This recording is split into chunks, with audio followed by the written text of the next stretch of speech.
Good morning and welcome to everyone. Now, last lecture we start our unit number 1 in management subject. Unit 1 is the introduction to management concept and managerial skill. And last lecture we understand the what is the management and complete some point like what is management with management and without management, and what is the comparison between the with management and without management for taken some example. Then roles of management, then the various definition of management, then what is the system control in a management roles, then the importance of management and management characteristics. Okay, means last lecture we complete some point like what is management with management, without management, what is the role of management, then importance terms regarding management and the characteristics of the management. Now today we start our next topic, principle of management. Okay, so we understand first, we understand the what is the principle of management. The Taylor's principle of scientific management means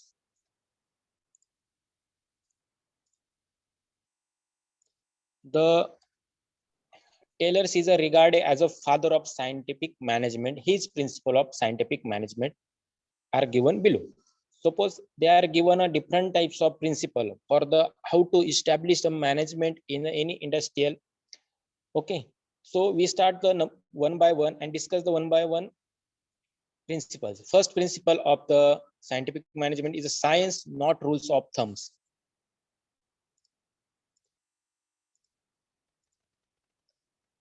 Okay, what is the science and what is the rule? See here, the means using the scientific method to study, work, and determine the most efficient way of performing scientific. Okay, more efficient way to performing scientific tasks instead of working by the rules of thumb or habits. Okay, first point काय principles?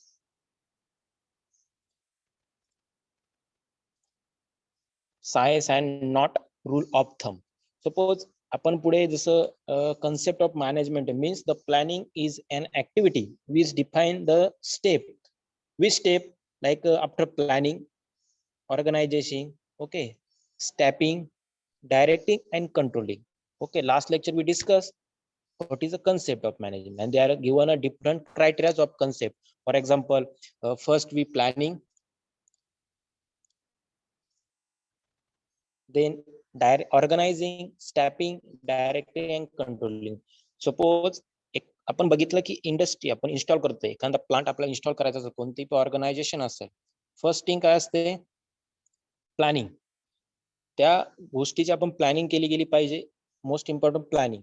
Planning केल्यानंतर organisation जी आपली organisation असेल, दे are given 3 step of organization. For example, level of management means lower level, middle level or upper level. म्हणजे तुमची organisation असेल ती 3 level मध्ये divide होणार आहे. तुमची एक लोअर लेवलची असेल, मिडल लेवलची, अप्पर लेवलची असेल. आपण नेक्स्ट टॉपिक मध्ये ते डिस्कस करणार. ओके, देन स्टॅपिंग, डायरेक्टिंग म्हणजे आपण एखादं वर्क कंप्लीट करतोय, ते वर्क कंप्लीट करण्यासाठी आपण एक युनिट तयार करतो किंवा ब्रांचेस, सेपरेट ब्रांचेस तयार करतो.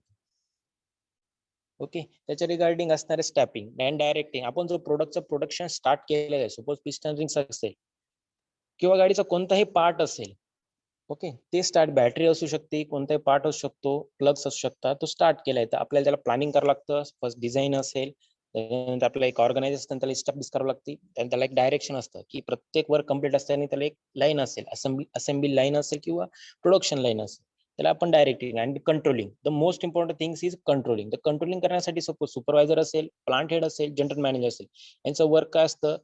Rules. Suppose science not rule of thumb, एक रूल्स असतील किंवा कंट्रोलिंग असेल, जे आपला प्रोडक्ट असेल त्या प्रोडक्ट मध्ये एरर येत असेल, डिफेक्ट येत असेल तर तो सॉल्व्ह करणे, एक कंट्रोलिंग पॉइंट्स असेल तो पण कंट्रोलिंग पॉइंट असेल, किंवा जे आपले वर्कर असेल, मॅनेजमेंट असेल, त्यांच्याशी एक कोऑर्डिनेशन पण ठेवणे, that is also called as a controlling. Now, next point means second principle of scientific management is development of each and every person to his or her greatest efficiency.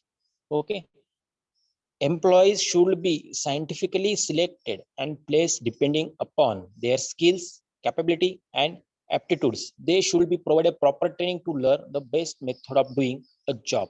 Okay, second principle is very important.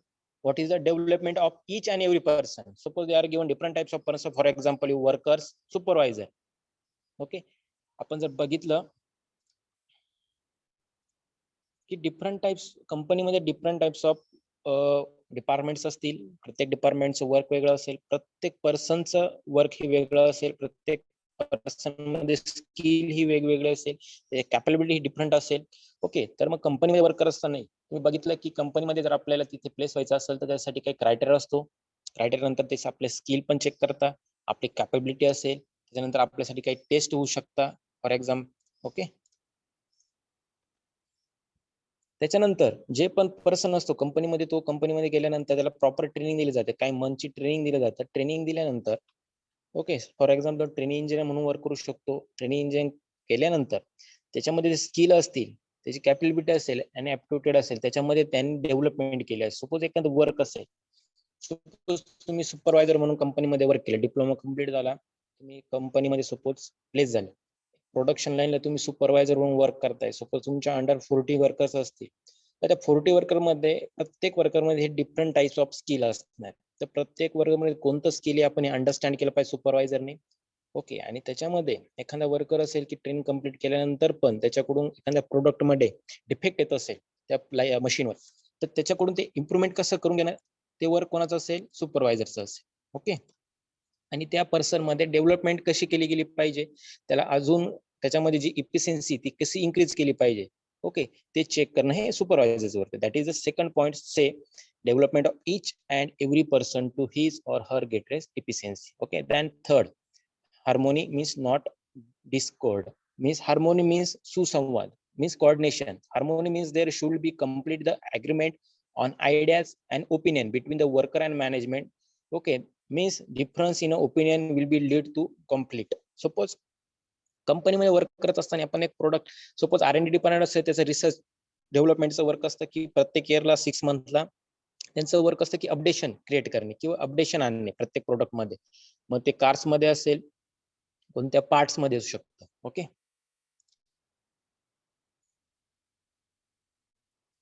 Part मध्ये असू शकतं. मग त्याचं work complete करण्यासाठी जो coordination असतो, suppose coordination means जो तुमचा वर्कर असेल, तुमचं मॅनेजमेंट लेवल आहे, त्याच्यामुळे कोऑर्डिनेशन डिपेंड असतं. सपोज तुम्ही जर बघितली की कंपनीमध्ये जो worker, supervisor, assistant manager, manager, plant head, general manager, हे ज्यांचं जे आयडियाज असतात, ओपिनियन्स असतात, हे तिथे इस्टॅब्लिश करत असतात, त्यामुळेच कंपनीची ग्रोथ होत असते. ओके, मीन्स मोस्ट इम्पॉर्टंट काय असणार तुमचं की वर्कर आणि मॅनेजमेंट. सपोज वर्कर वर्क करतोय, एखाद्या प्रोडक्ट मध्ये प्रॉब्लेम क्रिएट होते, किंवा सुपरवायझर असेल पण त्यांची आयडिया असेल की ह्या पार्ट साठी आपण हे करू शकतो, ओके, याच्यामध्ये हे अपडेट करू शकतो, तर ते ओपिनियन तो सुपरवायझरला सांगणार, सुपरवायझर मॅनेजमेंटला सांगणार. त्यामुळे मॅनेजमेंट त्या लेवलचा विचार करणार, R&D डिपार्टमेंटला इन्फॉर्म केलं जाईल की आपण हा प्रोडक्ट मध्ये हे चेंजेस जर केले तर काय होऊ शकतं. म्हणजे वर्कर आणि मॅनेजमेंट मध्ये पण आपल्याला कोऑर्डिनेशन डिपेंड असते, किंवा कधी कधी वर्कर असेल, मॅनेजर असेल, यांच्यामधले काही आयडियाज, ओपिनियन्स हे कंपनीसाठी बेनिफिशियल ठरू शकतात. Okay, that is third point, say that the harmony means the there should be complete agreement on ideas and opinion between worker and management.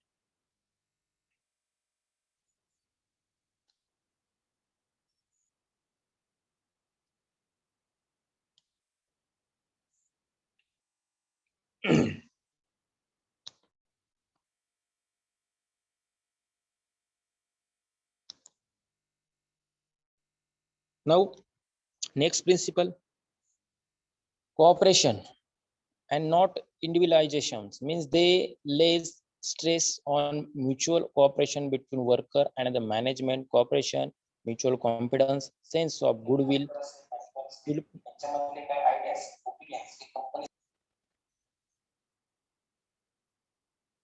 Okay, say there's confidence, sense of goodwill should prevail among both manager as well as worker. It will replace internal competition with the cooperation. Okay, suppose company मध्ये तुम्ही बघितलं की प्रत्येक ठिकाणी worker असेल, supervisor असेल किंवा other department असेल, प्रत्येक पर्सन मध्ये हे कॉम्पिटिशन असतं, कारण एक पोस्ट असते कंपनीमध्ये वर्क करत असताना प्रत्येकाचं स्किल, कॅपेबिलिटी आणि त्याची आयडिया, ओपिनियन याच्या रिगार्डिंग तुमचं जे सॅलरी असेल ती सॅलरी पर्सेंटेज वाईज इन्क्रीमेंट असेल किंवा पोस्ट असेल ते तुमच्या वर्कवर डिपेंड असतं. ओके, मग ते कोऑर्डिनेशन कोणात असतं? सपोज वर्कर टू वर्कर असेल, सुपरवायझर टू सुपरवायझर असेल, कारण की प्रत्येक शिफ्ट मध्ये हा सुपरवायझर डिफरंट असतो. म्हणजे कॉम्पिटिशन असतो की असिस्टंट मॅनेजर साठी किंवा अदर पोस्ट साठी वॅकन्सी असेल तर तिथे डिफरंट टाइप्स ऑफ सुपरवायझर असतील, 2 किंवा 3 सुपरवायझर त्यांच्यामध्ये पण कॉम्पिटिशन असते. पण मॅनेजमेंट कोणाला त्या पोस्टवर इलिजिबल करतं ज्याच्यामध्ये स्किल्स, कॅपेबिलिटी असते आणि आयडियाज आणि ओपिनियन असतात, त्या पर्सनला तिथे ते इलिजिबल करतात. Okay, that is the cooperation between the two as manager as well as worker. Now next point is a management, sorry, maximum output in place of restricted output means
okay.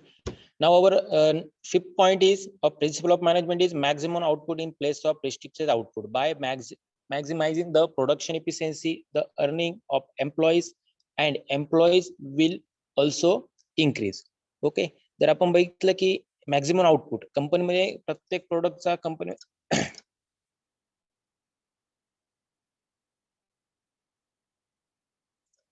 Okay, प्रत्येक प्रोडक्टचं production work असताना जे पण output असतील, रिस्टिन output means maximum production efficiency means जी efficiency means suppose कंपनीचं target असेल 750 rings असतील, पिस्टन्स रिंग्स आपण बघितल्या की 750 ज्या बाईक्स मध्ये आपण पिस्टन रिंग, पिस्टन यूज करतो, सिलेंडर यूज करतो, त्याचं प्रोडक्शन असेल, त्याचं प्रोडक्शन करत असताना सपोज आपलं टार्गेट सपोज 1 आवर्स मध्ये जर आपल्याला 50 रिंग्स कंप्लीट करायचे आहे, ओके, 15 रिंग्स कंप्लीट करायचे आहेत, त्याच्यासाठी जी प्रोडक्शन लाईन्स मशीन असतील, 7 मशीन असतील, त्याच्या वर्क करणार जे वर्कर असतील 10 वर्कर असतील, पण त्याला किती कॅपॅसिटी पाहिजे? 10 वर्कर, 7 मशीन आणि how much time they are given 1 hours. Okay, म्हणजे त्याला 1 तास दिलेला असेल, 1 तासामध्ये 7 वर्कर 7 मशीन असतील आणि 10 वर्कर असतील, त्याच्यामध्ये आपल्याला ते टार्गेट कंप्लीट करायचं असेल.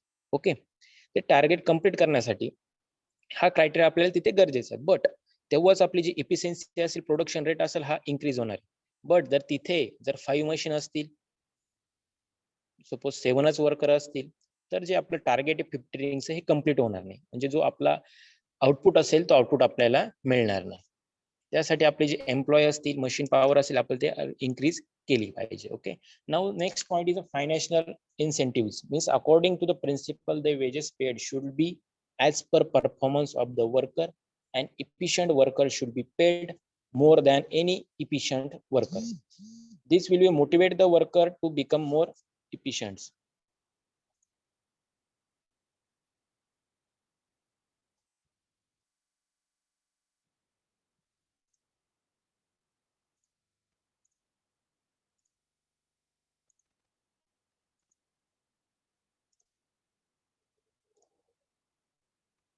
Okay, next is a financial incentive is according to the principle the wages means salary, wages paid should be the as per performance of the worker, and efficient worker should be paid more than any inefficient worker.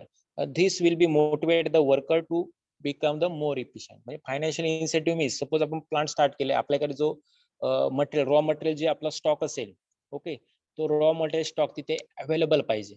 Okay, म्हणजे suppose आपल्याला production आपल्याला suppose आज 750 complete करायचं आहे, okay, आपलं target जे असेल त्या टार्गेटसाठी जे मटेरियल असेल ते मटेरियल ते आपल्याला अवेलेबल पाहिजे, त्यासाठी जे फायनान्शियल जी ग्रोथ असेल ती इम्पॉर्टंट असेल. ओके, कारण फायनान्शियल जर आपल्याकडे अवेलेबल तरच मटेरियल आपल्याकडे तिथे अवेलेबल होऊ शकतं. सपोज तुम्ही फॉर एक्झाम्पल घेतलं, तुम्ही बघितलं की सीएनजी प्लांट सध्या ज्या 4 व्हीलर असतील त्या 4 व्हीलरसाठी सीएनजी हे रिक्वायर्ड आहे. भरपूर ठिकाणी तुम्ही बघितलं की प्लांटची कॅपॅसिटी कमी आहे, सीएनजी प्लांटची कॅपॅसिटी ही कमी आहे. मग तिथे खूप सारी गर्दी लाईन्स असतात. हे काय की त्याची वाली अवेलेबिलिटी ही जास्त आहे, म्हणजे त्याची वाली गरज ही जास्त आहे, पण प्लांट हे कमी आहे. पण तुम्ही जर बघितलं ती प्लांट त्याच्यामध्ये जी कॅपॅसिटी असते जे स्टोरेज त्याचा वाला पूर्णपणे संपला जातं. म्हणजे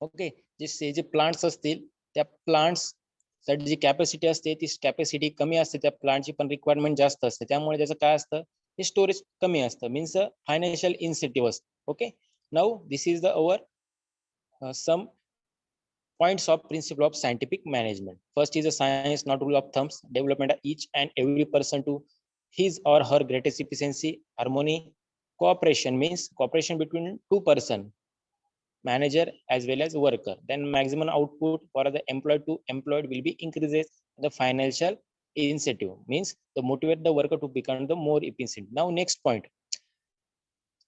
Henry Fayol's principle of management. Okay, they are given a 14th principle of management. Okay, first we discuss the 14th principle of management. First one is suppose authority, discipline, order, division of work, unity of command, stability of danger of the personal equality, then the remuneration, scalar chains, initiatives, subcoordination of interest, unity of directions, suppose crops and centralization. Okay, they are given a 40 principles of management.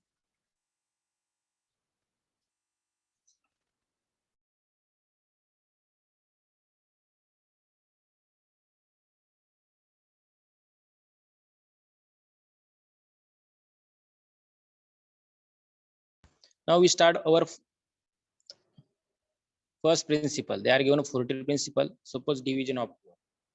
According to this principle, work should be divided among worker according to their personal attitudes and skill.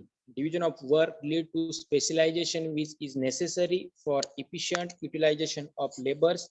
This will be result in increases efficiency and productivity. Okay, division of work म्हणजे काय, जे तुमचं जे work असेल, suppose की प्रत्येक department असतं, suppose production असेल, सपोज स्टोरेजसाठी पर्सनल वेगळे असतील, म्हणजे मटेरियलसाठी पर्चेसिंग मटेरियलसाठी असतील, त्यानंतर production line suppose for example आपण घेते एखादं मटेरियल आहे, सपोज बार आहे. ओके, 12 बार असेल किंवा 25x25 35x25 अँगल लागू शकतो किंवा 50x50 ट्यूबचं स्क्वेअर ट्यूब असू शकते. सपोज आपल्याला त्याच्यापासून काही मटेरियल बनवायचं असेल तर स्टार्टिंगला आपण काय करतो, जे पण मटेरियल असेल, सपोज स्टोरेज डिपार्टमेंट असेल, त्या स्टोरेज डिपार्टमेंट कडून आपण ते मटेरियल परचेस करतो.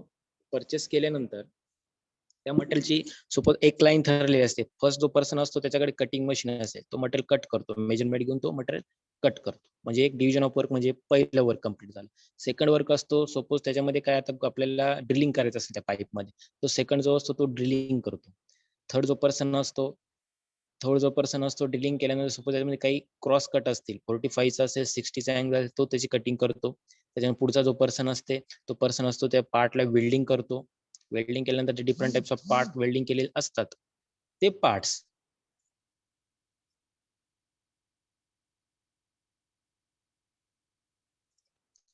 पार्ट्स तो असे जॉईन करतो आणि जॉईन केल्यानंतर ते असेंबल केले जातात. जी वेल्डिंग केली जाते त्या वेल्डिंगच्या ठिकाणी ग्राइंडिंग केलं जातं. ग्राइंडिंग केल्यानंतर ते मटेरियल असेल त्या मटेरियलचं पॉलिश केलं जातं. पॉलिश केल्यानंतर सपोज त्याला आपण टर्पेंट म्हणा, थिनर म्हणा, तिथे यूज करतो. ते यूज केल्यानंतर त्याला पेंट केलं जातं. म्हणजे या प्रकारचं ते वर्क असतं. For cutting, welding, drilling, okay, lapping, then grinding. Okay, या प्रकारचे वर्क असतं. म्हणजे डिफरंट टाइप्स वर्क असते. काय असतं? Division of work. म्हणजे प्रत्येक पर्सनला, प्रत्येक मशीनला हे वेगवेगळ्या प्रकारचं वर्क डिवाइड केलेलं असतं. The authority and responsibility. Manager needs to have the authority, means with the responsibility to command their teams. When manager have teams reporting to them, they are usually responsible for the team performing.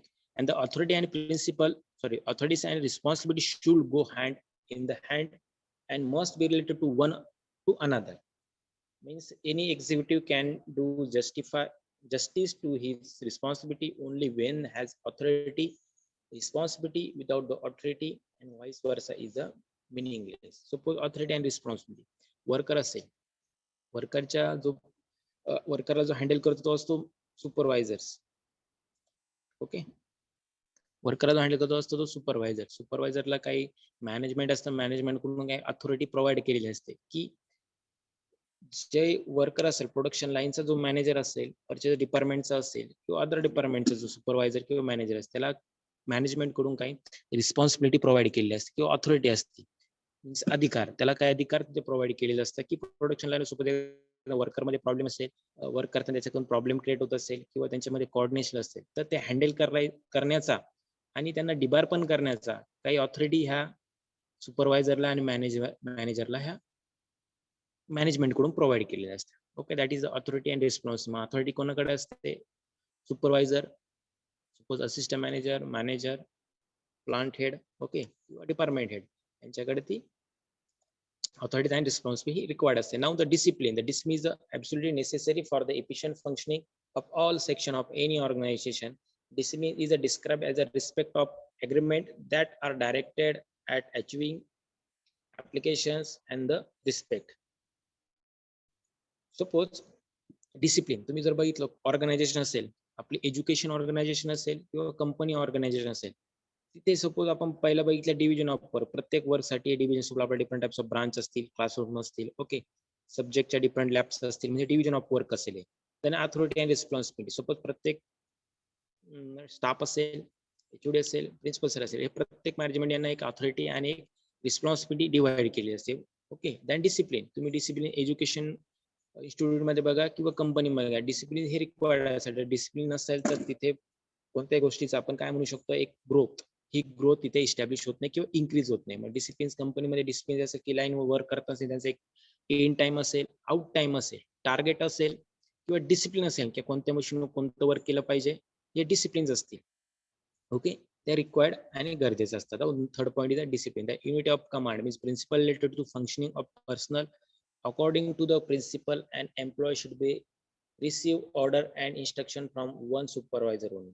Okay, आपण जर बघितलं unity of command, suppose worker असतील, वर्करना पण हे माहित असतं किंवा त्यांना इन्फॉर्मेशन असते की जी कमांड असेल, म्हणजे आपण काय म्हणू शकतो कमांड. सपोज एक वर्कर प्रोडक्शन लाईन वर्क करत असेल, सपोज एखाद्या मशीनवर प्रॉब्लेम क्रिएट झाला, तर जो अदर वर्कर असेल तर दुसऱ्या मशीनवर वर्क करत असेल, त्याला आपण कमांड केली की त्या मशीनवरचं वर्क तू स्टॉप करून दुसऱ्या मशीनवर वर्क कर. तो वर्कर जी कमांड कोणाकडून येते?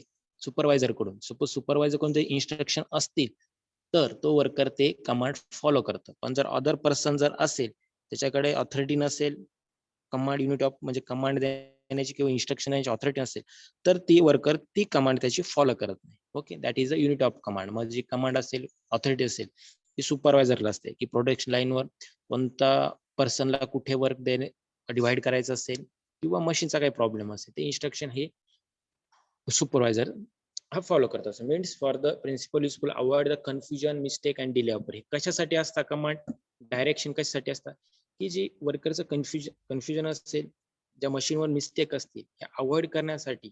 आणि जो आपण 1 आवर मध्ये 50 रिंगचं जे प्रोडक्शन करणार आहेत, ते वर्क डिले न होण्यासाठी इम्पॉर्टन्स काय असतं, unity of command. So useful principle for the avoiding confusion, mistake and delay in work. Then unity of direction is suppose concept. Then unit of commands, it's deal with the functioning of the body corporate according to principle. Each group of activity having some objective must have one head and one plan. Unity of direction. Okay. Unity of direction means suppose आपलं प्रोडक्शनचं असेल, आपल्या ठरलेला points असतो एक कंपनीमध्ये, की material असेल, किती साईजचं मटेरियल यूज करायचं, थिकनेस किती असेल, त्याची कटिंग थिकनेस असेल, डायमीटर असेल, हे डायरेक्ट एक ठरलेला पॉईंट्स असतो आपले मेजरमेंट्स. तर त्याचे डायरेक्शन असेल, की प्रत्येक मटेरियलचा कट केल्यानंतर त्याची सिक्वेन्स कशी असणार आहे. मग ते सिक्वेन्सनुसार आपण वर्क त्यांना डिवाइड केलेलं असतं आणि डायरेक्शन त्यांना दिलेली असते, की तुमचं वर्क हे तुम्हाला हे कम्प्लीट केल्यानंतर, सपोज ग्राइंडिंग केल्यानंतर तुम्हाला कटिंगला जायचं असेल, हे डायरेक्शन कोण प्रोव्हाइड करतं? सुपरवायझर प्रोव्हाइड करतं. आणि सुपरवायझर ही अथॉरिटी कोण प्रोव्हाइड करतं? मॅनेजमेंट प्रोव्हाइड करतं. Okay. Sub coordination. In any organization, the interests of organization should be above that of the individual, the necessary to maintain the unity and avoid the friction among the employees. Sub coordination आपण बघितलं की coordination, जर supervisor कडून वर्करला काही problem create होत असेल तर worker आणि सुपरवायझर मध्ये कोऑर्डिनेशन नसतं. मग जर त्यांच्यामध्ये कोऑर्डिनेशन नसेल तर जे आपलं प्रोडक्शन असतं त्या प्रोडक्शन मध्ये डिफेक्ट होता. तुम्ही बघितलं असेल की सोबत 10 वर्कर असतील, 40 वर्कर असतील, एक सुपरवायझर असते. बट सुपरवायझर मध्ये आणि वर्कर मध्ये जर कोऑर्डिनेशन नसेल तर त्यांच्यामध्ये जे प्रोडक्शन रेट असतो हा ऑटोमॅटिकली डिक्रीज होतो. काय होतं, तुम्ही जर बघितलं की वर्क करत असताना जो वर्कर आहे त्यांच्यामध्ये जर प्रॉब्लेम असेल तर जे त्यांचं वर्क असतं हे स्लो प्रमाणात स्टार्ट असतं. मग ते काय करतात, वर्क स्लो करतात किंवा एखाद्या मटेरियल मध्ये मुद्दा आपण काय म्हणू शकतो की प्रॉब्लेम क्रिएट करणे. मग प्रॉब्लेम क्रिएट झाल्याने मशीन स्टॉप होणे, मशीन स्टॉप झाल्यामुळे प्रोडक्शन लाईन स्टॉप होणे. मग तो प्रॉब्लेम कोणाला क्रिएट होतो? सुपरवायझरला. म्हणजे जर त्यांच्यामध्ये कोऑर्डिनेशन असेल तर वर्कर हे सुपरवायझर मध्ये कोऑर्डिनेशन नसल्यामुळे पण त्यांच्यामध्ये हे प्रॉब्लेम क्रिएट होऊ शकतं. मग प्रोडक्शन लाईन स्टॉप होऊ शकते. म्हणजे आपले टार्गेट असेल टार्गेट हे डिक्रीज होऊ शकतं. That is the coordination and sub coordination.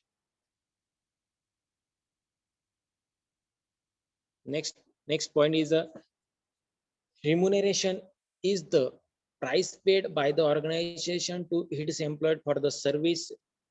Then the method of payment should be fair and provide the maximum satisfaction to employed and employee. This is the most important point.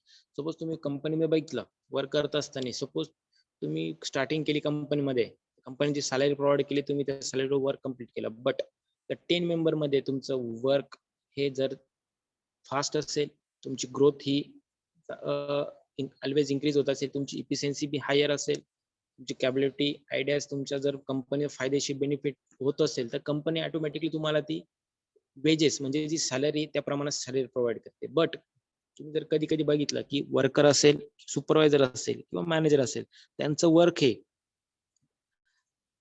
जर good असेल किंवा चांगल्या प्रमाणातलं work असेल, ते कंपनीसाठी opinions असतील, idea provide करत असतील, न्यू अपडेशन असतील, कंपनीसाठी जास्त प्रमाणात ते विचार करत असतील, तर कंपनी ऑर्गनायझर जर त्यांना त्या लेवलमध्ये जर सॅलरी प्रोव्हाइड करत नसेल तर काय प्रॉब्लेम क्रिएट होता? एम्प्लॉय आणि जो सुपरवायझर असेल ते सॅटिस्फाय नसतात. कारण की जे वर्क कम्प्लीट करता, सपोज 1 इयर कम्प्लीट झालं, सपोज तो मॅनेजर असेल, सुपरवायझर असेल, वर्कर असेल, तो परमनंट झाला, त्याचं वर्क हे बेटर असेल as compare to other worker, तरी त्याची सॅलरी इन्क्रीमेंट झाली नसेल तर तो सॅटिस्फाय नसतो. सॅटिस्फाय नसेल तर त्याचा इफेक्ट कुठे होतो? प्रोडक्शन लाईनवर. मग तो सॅटिस्फाय नसेल तर प्रोडक्ट मध्ये क्वालिटी क्रिएट होणार नाही. जे टार्गेट आहे ते टार्गेट असेल ते टार्गेट पण इन्क्रीज होणार नाही. म्हणजे जर वर्कर सॅटिस्फाय असेल त्याच्या वर्क मध्ये त्याला सॅलरी ती प्रोव्हाइड केली गेली, तो सॅटिस्फाय असेल तर ऑलरेडी आपला प्रोडक्शन रेट इफिशियन्सी ही इन्क्रीज होणार आहे आणि प्रोडक्टची क्वालिटी पण ही बेटर होणार आहे. Okay. Then the centralization. The centralization means the concentration of authority with top management in the centralized organization. Power is held by head office or small number of managers. Then the organization allows the department individual to make the decision according to Fall's law of principles. It's important to have the balance between centralization and decentralization for the proper working. Okay.